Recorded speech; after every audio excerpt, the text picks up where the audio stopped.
यंदा भाजपचा मुख्यमंत्री असणार आणि मनसेही सत्तेत बसणार। निकालानंतर मनसेची महायुतीशी हात मिळवणी राज ठाकरेंचं सर्वात मोठं विधान, तर फडणवीसांकडूनही दोघांचा फोटो पोस्ट। अमित ठाकरेंना माहीमधून पाठिंबा द्यावा असं महायुतीतल्या अनेकांचं मत, मात्र काही अडचणी आहेत। अमित ठाकरेंच्या समर्थनाबाबत फडणवीसांचं मोठं विधान।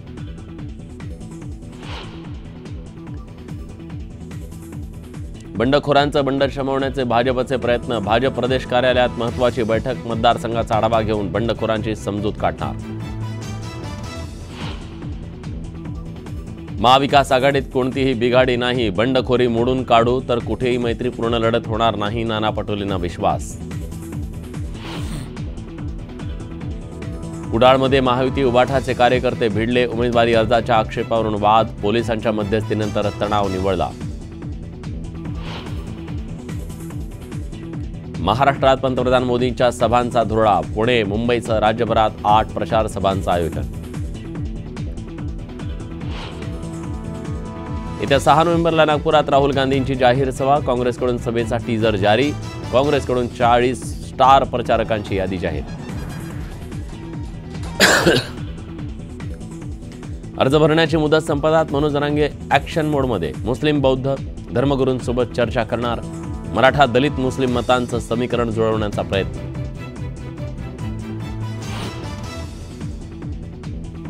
पालघरमध्ये 4.25 कोटींची, शहापूरमध्ये 2 कोटीहून अधिकची रक्कम, तर भिवंडीत 4.25 लाखांची रोकड जप्त। निवडणुकीच्या पार्श्वभूमीवर पोलिसांकडून कारवाई सुरू।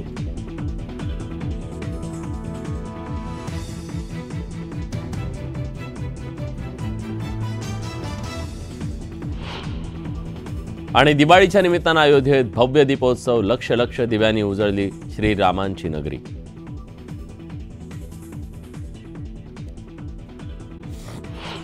बातमीपत्रामध्ये आपण पाहतोय, काँग्रेसच्या अस्तित्वासाठी नाशिक मध्य मतदारसंघातून अपक्ष निवडणूक लढवणार अशी भूमिका हेमलता पाटील यांनी घेतली आहे। चन्नी थलांसोबत बातचीत केल्यानंतरही हेमलता पाटील त्यांच्या भूमिकेवर ठाम आहेत।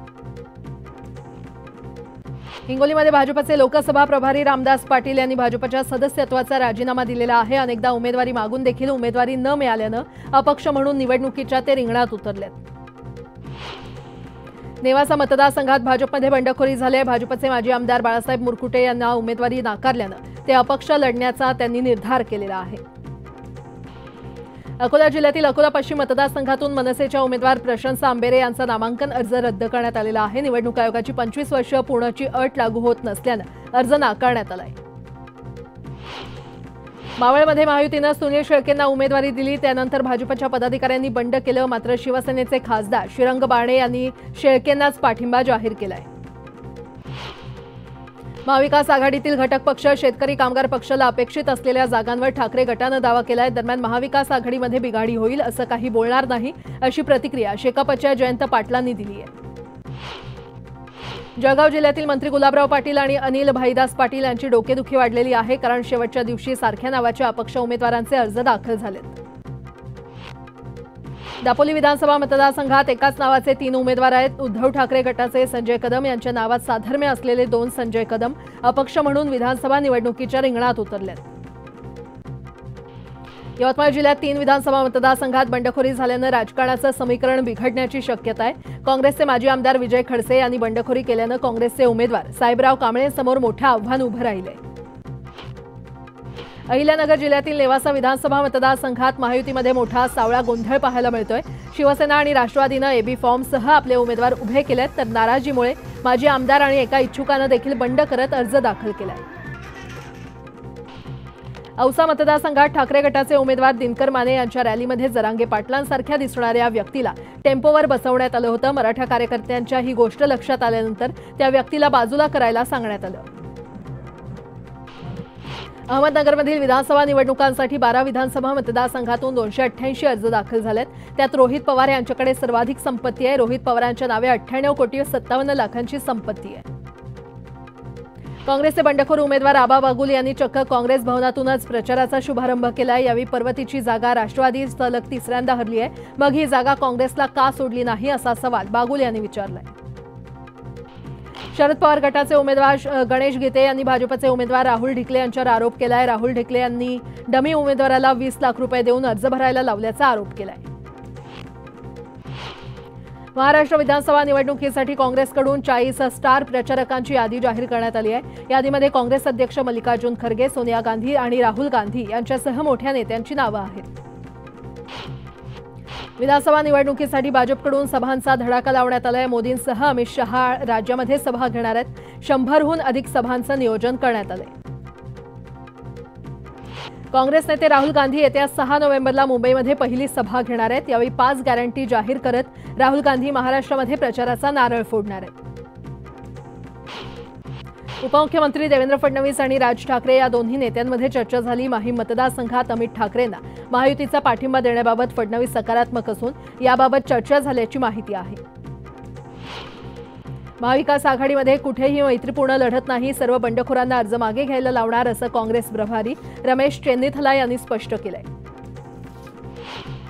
महायुती एक विचित्र आघाडी असून भाजपनं शिंदे आणि अजित पवारांना संपवलं। महायुतीमध्ये मोठे अंतर्गत वाद आहेत, आमच्यामध्ये कोणतेही मतभेद नाहीत असं रमेश चेन्नीथला यांनी स्पष्ट केलंय। मैत्रीपूर्ण लढत म्हणजे शाप असं वक्तव्य केलेल्या संजय राऊतांनी आज मित्रपक्षांबाबत मवाळ भूमिका घेतली आहे। शेकापसोबत चर्चा करण्यास तयार असल्याचं संजय राऊत म्हटले। विधानसभा निवडणुकीसाठी काँग्रेस पक्षातील उमेदवारांनी ज्या जागांवर बंडखोरी केली त्या जागांवर ते माघार घेण्याच्या तयारीत आहेत अशी माहिती सूत्रांनी दिली आहे। यावेळी नाशिक भायखळ्यासह अन्य जागांवर काँग्रेस माघार घेण्याच्या तयारीत आहे। शिंदे गटानं हेलिकॉप्टरनं एबी फॉर्म दिले, मी पाहिलं। एबी फॉर्म बाबत अजित पवार शिंदेशी चर्चा करतील असं छगन भुजबळ यांनी म्हटले। विदर्भात काँग्रेस जास्त जागांवर लढतंय तर कोकणात शिवसेना जास्त जागा लढते। जिथे पक्ष जिंकू शकतो तिथे जास्त जागा देण्यात आलेल्या आहेत असं खासदार संजय राऊत म्हटले।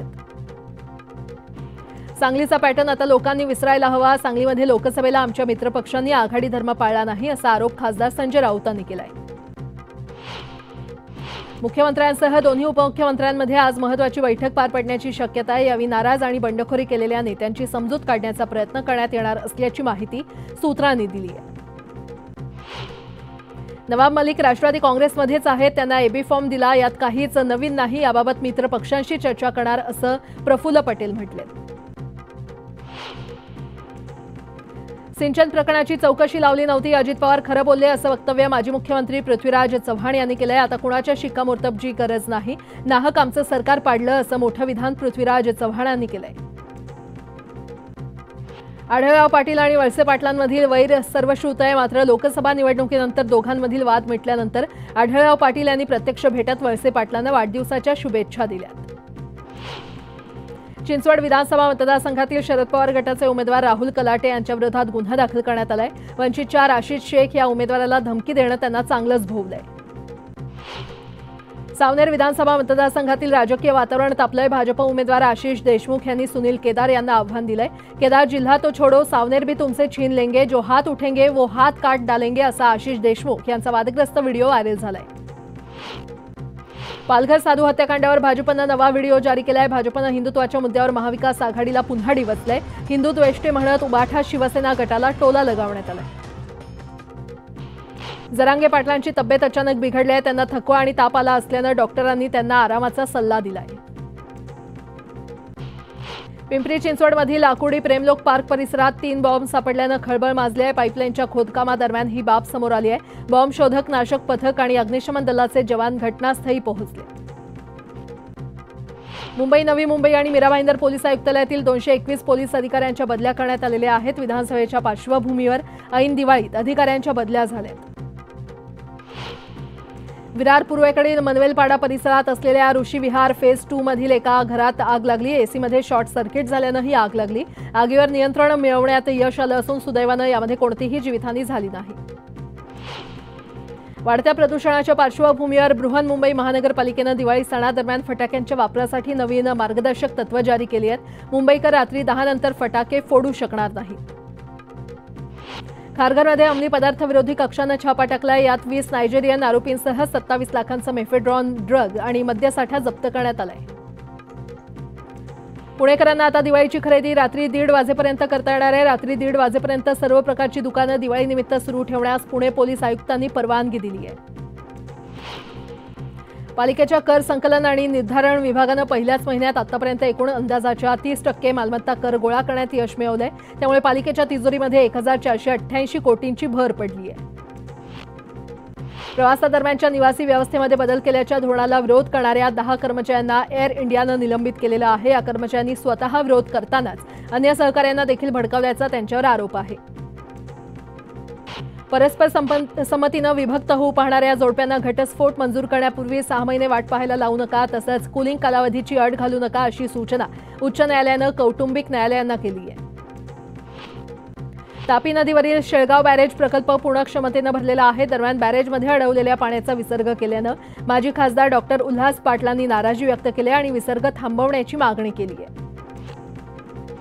पोलीस आयुक्त रवींद्र कुमार सिंगल यांच्यासह पोलीस अधिकाऱ्यांच्या नावानं बनावट फेसबुक अकाउंट तयार करून फसवणूक करण्यात आली। या प्रकरणी पोलिसांनी राजस्थानमधून 3 आरोपींना अटक केली आहे।